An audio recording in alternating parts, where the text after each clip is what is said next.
अध्यात्म विज्ञान कोई धर्म या संप्रदाय नहीं है, ये स्पिरिचुअल साइंस है जो कुदरत के कानून पर आधारित है। ये विज्ञान पूरे ब्रह्मांड के सभी रहस्यों को उजागर करता है और जीवन के सभी पहलुओं को समझने के लिए एक नई दृष्टि देता है।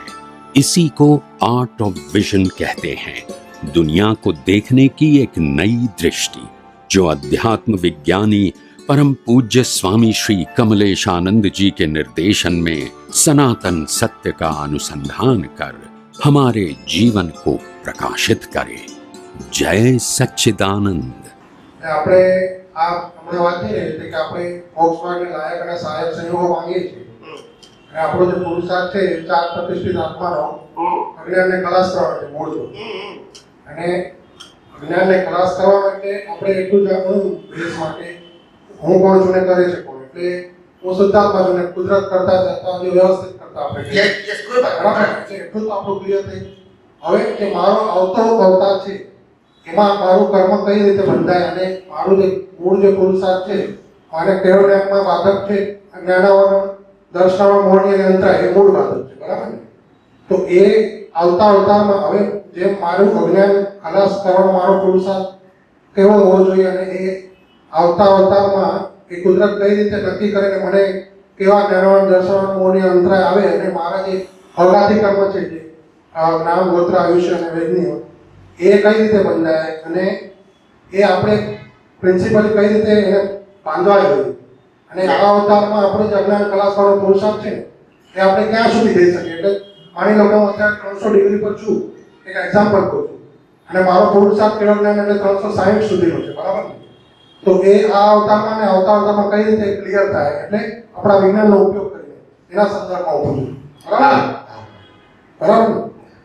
પહેલી વસ્તુ એ કે અત્યારે તમે હું કોણ છું અને કરે છે કોણ, એટલે જ્ઞાન અને સમ્યક જ્ઞાન ને સમ્યક દર્શનનો ઉપયોગ કરું છું, એ જ અજ્ઞાનને નાશ કરવાની પ્રક્રિયા છે। અને એ અજ્ઞાનને નાશ કરતા કરતા જે કઈ પુરુષાર્થ થઈ રહ્યો છે એની જે તમને ક્રેડિટ મળે છે, શું મળે છે? દાખલા તરીકે તમે કોઈને અકર્તા જુઓ છો એટલે નિર્દોષ જુઓ છો તો એ ક્રેડિટ મળે, તમે શુદ્ધાત્મા જુઓ છો તો એ ક્રેડિટ મળે, તમે માલિકી ભાવથી મુક્ત રહો છો, મન વચન કાયા અને વસ્તુ અને વ્યક્તિના, હવે તમને ક્રેડિટ મળે। એનું રિવર્સ તમને કઈ ક્રેડિટ મળે પણ સંસારી મળે રાજ્યશ્રી, અને એનું પોઝિટિવ ક્રેડિટ મળે પણ મોક્ષ માર્ગ માટે લાયક સંસાર। સમજાય છે? બંનેમાં પુરુષાર્થ છે અને બંનેનું ફળ પણ છે। અજ્ઞાનના પુરુષાર્થમાં રાગ દ્વેષ છે તો સંસાર લાયક સંસાર, વિજ્ઞાનમાં રાગ દ્વેષ નથી, અજ્ઞાનનો નાશ છે તો મોક્ષ માર્ગ માટે લાયક સહાય। પણ પુરુષાર્થ તો છે એનું ફળ પણ છે, એટલે તમે બધામાં શુદ્ધાત્મા જુઓ છો એનું પણ ફળ આવશે, બધાને અકર્તા જુઓ છો એનું ફળ આવશે, બધાને નિર્દોષ જુઓ છો એનું પણ ફળ આવશે, તમે મન વચન કાયા એની અવસ્થાના માલિક નથી રહેતા એનું ફળ આવશે, માલિક રહેવું તો એનું આવશે। એટલે બંને સાયન્સની બે રીતે કામ કરે, એક રીતે નહીં, બરાબર સમજાય? એટલે તમે જે હવે અત્યારે જે પુરુષાર્થ કરો છો, હું શુદ્ધાત્મા છું ને બાકીનું કુદરતી રચના એ જ છે, સમજાય? એ મોક્ષ માર્ગ માટે લાયક અને સહાયક સંજોગો આપે છે। અચ્છા, તે સિવાય આપણે કોઈ કર્મ બંધાયા, પુણ્ય બંધાયું, તે સિવાયનું પુણ્ય અથવા પાપ બંધાયું, બંને ક્રેડિટ એન્ડ ડેબિટ। હવે તમારે રિઝલ્ટ શું જોઈએ છે? કારણ કે ક્રેડિટ તમારું છે અને ડેબિટ તમારું છે, હવે તમારું રિઝલ્ટ જોઈએ છે, બરાબર? તો ક્યાં સંસારને લાયક અને સહાયક જોઈએ છે કે મોક્ષ માર્ગને લાયક છે? બરાબર। પેલી ક્રેડિટ નું આવશે, આનું આવશે, અજ્ઞાન અવસ્થામાં બંધાયેલા કર્મનું પણ, સમજાય છે? હવે તમે અબજોપતિ બનો કે ભિખારીના ઘેર જન્મો એ તમારા કર્મ છે, પણ ભિખારીના ઘેર પણ તમને મોક્ષ માર્ગ માટે લાયક અને સહાયક મળે એ તમારો ઇન્ટેન્શન છે, અને અબજોપતિના ઘેર સંસારને લાયક સહાયક મળે એ પણ તમારો ઇન્ટેન્શન છે। હવે પુણ્યનું ફળ તો મળ્યું બંનેને, એટલે આને પાપનું ફળ મળ્યું, પણ બંનેના ઇન્ટેન્શન કેવા હતા? એટલે મોક્ષ માર્ગ માટે લાયક અને સહાયકનો મતલબ ખ્યાલ આપી શકું છું, મારા પાપ પુણ્યનું જે બેલેન્સ હોય પણ ડિરેક્શન આ જોઈએ, ડિરેક્શન આ જોઈએ, બરાબર? હવે ખ્યાલ આવી ગયો? આટલું ફેરફાર થાય. હળ તો મૂકો આપણે, રામ કસમ મારી નહીં મૂકો આપણે. પણ ડિરેક્શન કઈ છે ધેટ ઇઝ ઇમ્પોર્ટન્ટ. હિસાબમાં ફેરફાર, પણ જે ડિરેક્શનમાં બાંધ્યા છે એ ડિરેક્શનને અનુરૂપ તમારા સંજોગો બનશે. તમને જેલ મળે કે મહેલ મળે, પણ તમારો આશ્રય મોક્ષ માર્ગ માટે છે તો તમને જેલ સહાયક થશે. અને તમે સંસારને લાયકમાં સહાયક મળતો મહેલ પણ તમને ગતિ લઈ જશે. You understand my point? So intention is most important. Action નહીં. એક્શન કમ્પલસરી છે. એક્શન માટે તમે આજે જવાબદાર. એક્શન તો ડિસ્ચાર્જ આપણે અને તમે જવાબદાર. પણ એ એક્શન પાછળ ઇન્ટેન્શન છે that is important. એટલે આપણે મોક્ષ માર્ગ માટે લાયક અને સહાયક ઇન્ટેન્શન લેવાનું છે. કે મને સંજોગ જે હોય તે મારા કર્મ પ્રમાણે છે. એ તો ફરજિયાત છે. પણ મારો ઇન્ટેન્શન છે મને આવવા પડે. ભલે ભિખારી ગરીબ હો, પાપનું મારો ઉદય હોય કે લોક પુણ્ય કર્યું હોય તો ભલે મને ગરીબના ઘેર ગયો, પણ ગરીબના ઘરમાં મા બાપ એવા મને મોક્ષ માર્ગ માટે યુ અન્ડરસ્ટેન્ડ. Intention important. બાકી કર્મનો ભોગવણો તો કમ્પલસરી છે ગમે તે હશે. ઇન્ટેન્શન તો આપણે હવે આમાં આવે કે આપણે મોક્ષ માટે લાયક સહાયક જ હોય. બસ એટલે આપણા માટે પ્રાર્થના થઈ તો આ મોક્ષ માર્ગ માટે લાયક અને સહાયક. એ તો છે. પ્રતિક્રમણને સામાયિક કયા તો કે મોક્ષ માર્ગ માટે લાયક અને સહાયક. કેવી રીતે મોક્ષ માર્ગ માટે?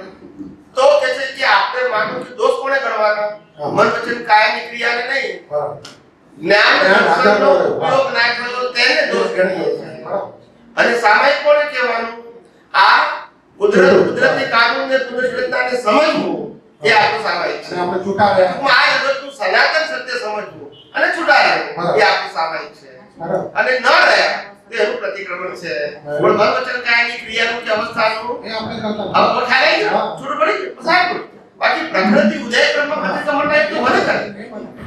એનું આપણે રિસ્ટ્રિક્શન નથી. એ જૈન ધર્મમાં સામાયિક પ્રતિક્રમણ કરતા હોય તો વાંધો નહીં. પણ આપણું સામાયિક પ્રતિક્રમણ જ્ઞાન દર્શનના આધારે હોય, મન વચન કાયના આધારે. અને મન વચન કાયા કરે એને શું કહેવાય? કુદરતી. એ બે છૂટું પાડવાનું. એટલે મન વચન કાયા નહીં કરવાનું એવું નહીં બોલવાનું. એ કામ નથી. કારણ કે આપણા હાથમાં નથી. એટલે પણ એ જે કરે અતિક્રમણ કરે કે પ્રતિક્રમણ કરે, સામાયિક કરે કે ના કરે, એને જોવાનું શું? કુદરતી એ આપણો. અને કુદરતી રચના ન જોયું એ આપણી ભૂલ. એનું પ્રાયશ્ચિત. બરાબર. ક્રિયાનું પ્રતિક્રમણ ના. આ ક્લિયર થઈ ગયું? હા, એ તો કરી. એટલે આજે જ્ઞાનાવરણ દર્શન મૌની અંતરાય છે એને જ્ઞાની પુરુષ દાદા ભગવાન એને ચશ્મા કહે. બરાબર. એ ચશ્મા એ પ્રમાણે એને એવું દેખાય છે. બરાબર. એ દ્રષ્ટિના દ્રષ્ટિના એટલે તો એ અત્યારે આપણે આ જ્ઞાન જાણ્યું, વિજ્ઞાન જાણ્યું તો એ આપણા ચશ્મા તો લાઈટ થયા ને એના હિસાબે.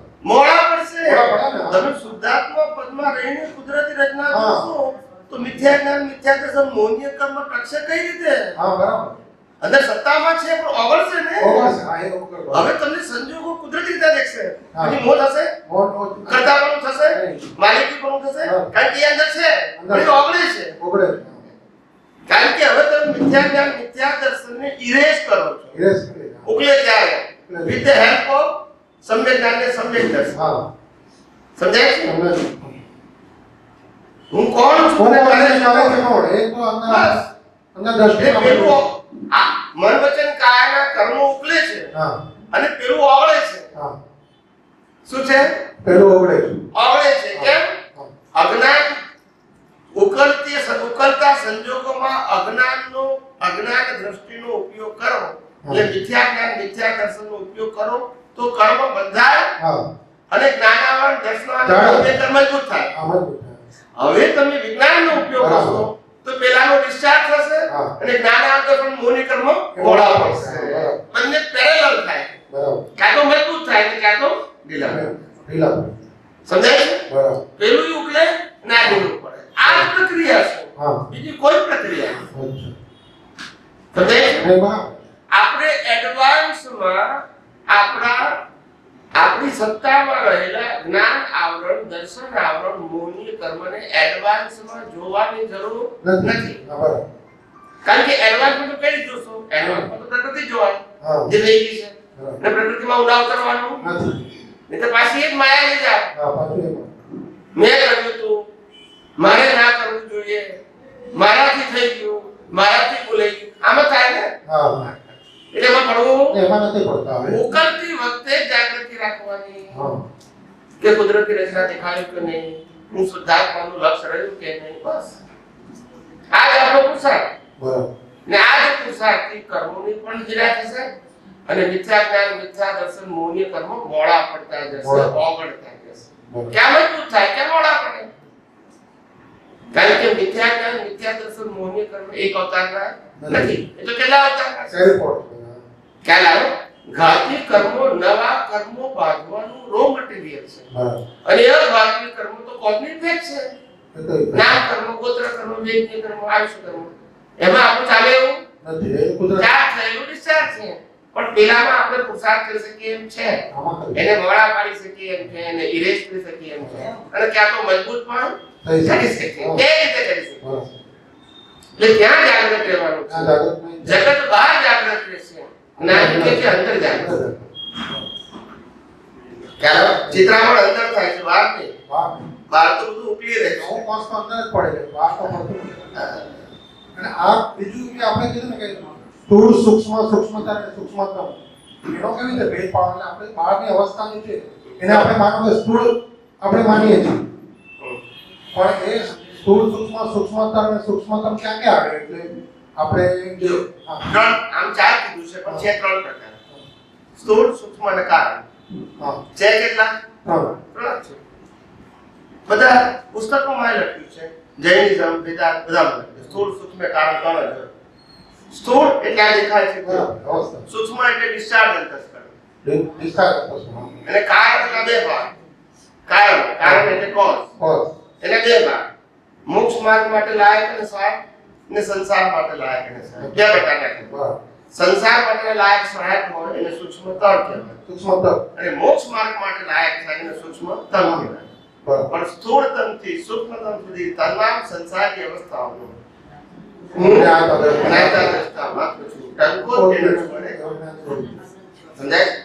બધું કારણ કે સંસારને લાયક અને સહાયક અને મોક્ષ માર્ગને લાયક, એ કર્મ ને એનાથી હું કેવો છું, અને સ્થૂળ અને સૂક્ષ્મથી પણ કેવો છું, એટલે ત્રણેયથી હું કેવો છું.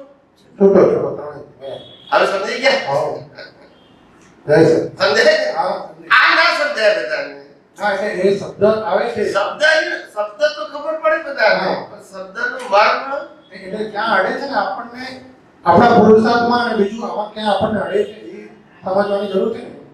આપણે જે કોન્સેપ્ટ ક્લિયર તો કરવા પડશે ને એકદમ. યાર, એટલે વિજ્ઞાન એટલે સમજ કરવું, સમજીને સમાવવું. સમજીને સમાવવું. આપણા બધા પાસે સમજણ તો છે, હા, કોઈની પાસે નથી એવું નથી. હા, પણ કવિરાજે પદમાં શું ગાયું?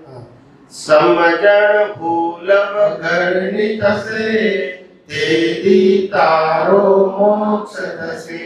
સમજણ તો છે, પણ કેવી છે? ભૂલવાળી છે. અને કરવાની તો શું? સમજણ નથી એવું નહીં, સમજણ બધા પાસે પોતાના લેવલ પ્રમાણે છે, પણ ભૂલવાળી છે. એને ભૂલ વગરની કરવાની છે. આ ભૂલ વગરની કરવાની પ્રોસેસ છે. સમજણ નથી એવું તો છે નહીં, બધા પાસે છે, અલગ અલગ લેવલ. પણ એને ભૂલ વગરની કરવાની છે. ભૂલ એટલે શું?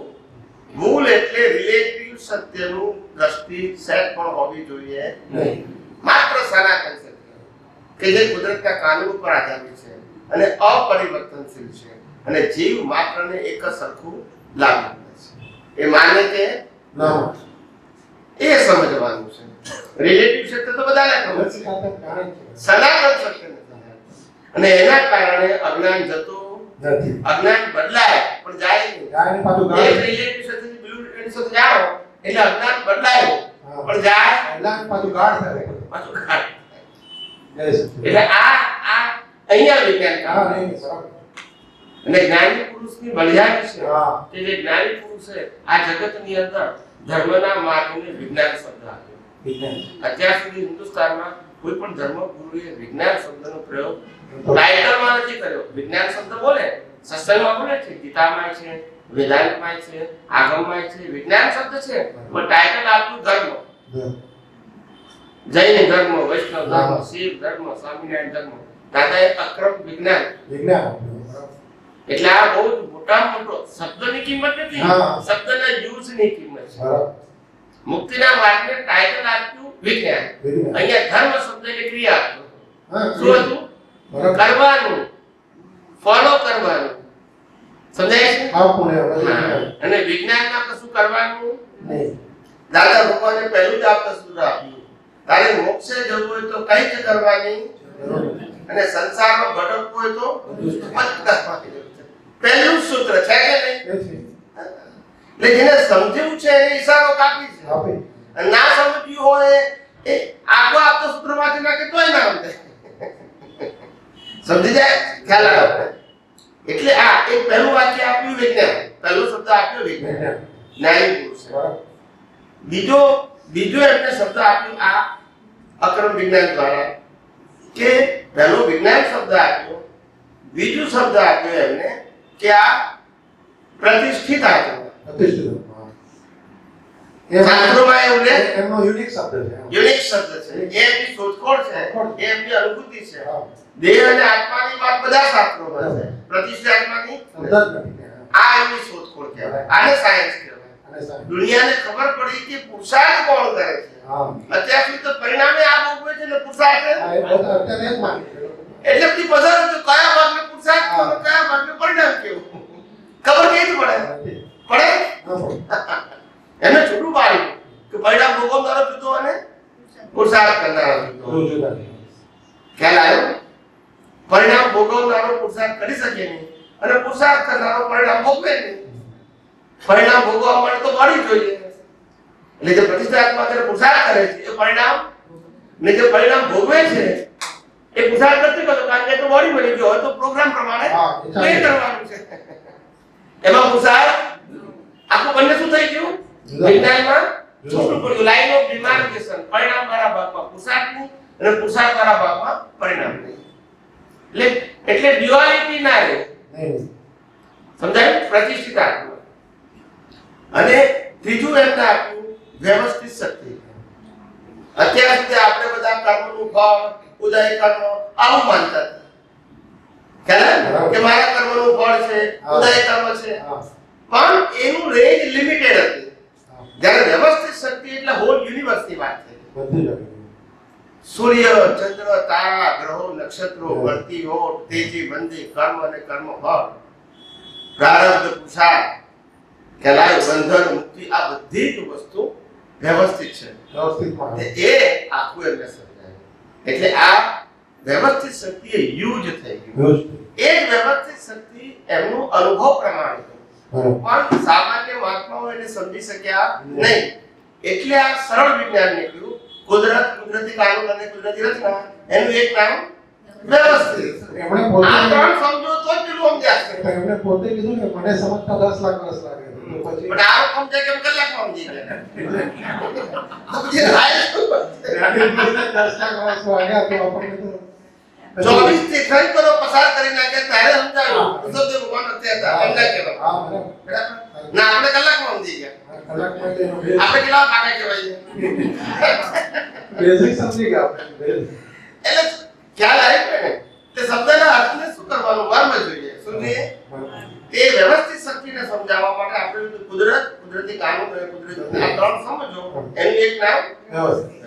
તો જ તમને સમજાશે. બરાબર. આ નહીં સમજાતો પેલું સમજાય છે? જ્યાં સુધી તમને મન, વચન, કાયાની અવસ્થા માત્ર કુદરતી રચના નહીં દેખાય હા ત્યાં સુધી વ્યવસ્થિત સમજાય જ નથી. આ તો એ ફર્સ્ટ સ્ટેપ એ થઈ ગયું. પછી મેં કર્યું, તે કર્યું, સારું કર્યું, ખરાબ કર્યું, મારે આ કરવાનું, આ નહીં કરવું, એ વિષય ક્યાંથી આવ્યો? તો એ કરતા કોણ છે તો ને? આ કરતા પણ અમારે એ પછી અને જો મન, વચન, કાયાની અવસ્થા કુદરતી રચના હોય તો કરતા કોણ હોય? ધ્યાન રહે. ભોગતા કોણ હોય? ના રહે. માલિકી હોય? કોઈ ના હોય. પણ આ વિજ્ઞાન સમજાયું નહીં એટલે આ બધું થયું. એમને આપ્યું ખરું, હા એવું નથી કે નથી આપ્યું, બરાબર. પણ આપણે સમજી શક્યા સમજી શકાય નહીં. બરાબર. જ્ઞાની એક્ઝેક્ટ શું કહેવા માંગે છે? બસ. એ દાદાએ શું કીધું કે પાડાને વેદ ભણાયા. શું? હા, પછી કેવું પડે? સમજાય છે કે આ એમને જ કીધું છે ને? આ બીજું.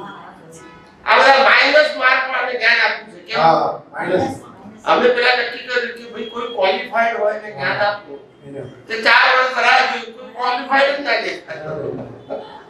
હવે શું કરવું કે છે?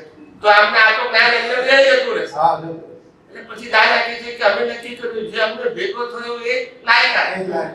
હવે લાયકાત જોવાની આમાં એન્ટર ભેગો થયો એ જ લાયક. આમાં એન્ટર થયો એમાં મળે એ જ લાયક. કારણ કે લાયકાત મળે તો કળિયુગમાં મળે છે. ખ્યાલ આવે છે? સાચી વાત. કારણ કે કળિયુગના જીવડા કેવા છે? નહીં, પાકા જીવડા જેવા ખરા. હું તો ક્વોલિટીની વાત કરું. કળિયુગના જીવડા કેવા છે? એક તો વાંકા ને જળ. ખ્યાલ આવ્યો? અને બીજું શું કીધું? ધીરજનું દેવાળું પામ્યું. શું કીધું? એટલે ધીરજભાઈનું નહીં, ધીરજના ગુણનું. અને બીજું શું કીધું એમને? કે આ કાળના જીવો કેવા છે? હા. વાંકાને જળ તો ખરા, પણ કે છે પાંચ ઇન્દ્રિયના વિષયોમાં ડૂબેલા. ખ્યાલ આવ્યો? બરાબર. પાંચ ઇન્દ્રિયના વિષયોમાં કેવા છે? ડૂબેલા કેવા છે? સમજી શકે વિજ્ઞાન દેવા લોક પડ્યા કામમાં. જે સમજી શકે એવા એ કામમાં પડ્યા ને અમે કેવા ભેગા થયા? ખોટી બધા મન ઉપજે પૂદગલ વિષય મૂળવી પ્રાર્થના. આ પાંચ ઇન્દ્રિયના વિષયોમાં ડૂબેલા જેની ફૂટી બધા મૂકે એવા ભેગા થયા. હવે શું કરજે? આ એની ક્વોલિફિકેશન. શું કીધું? હવે એ શું કરે? બરાબર. ખ્યાલ આવ્યો?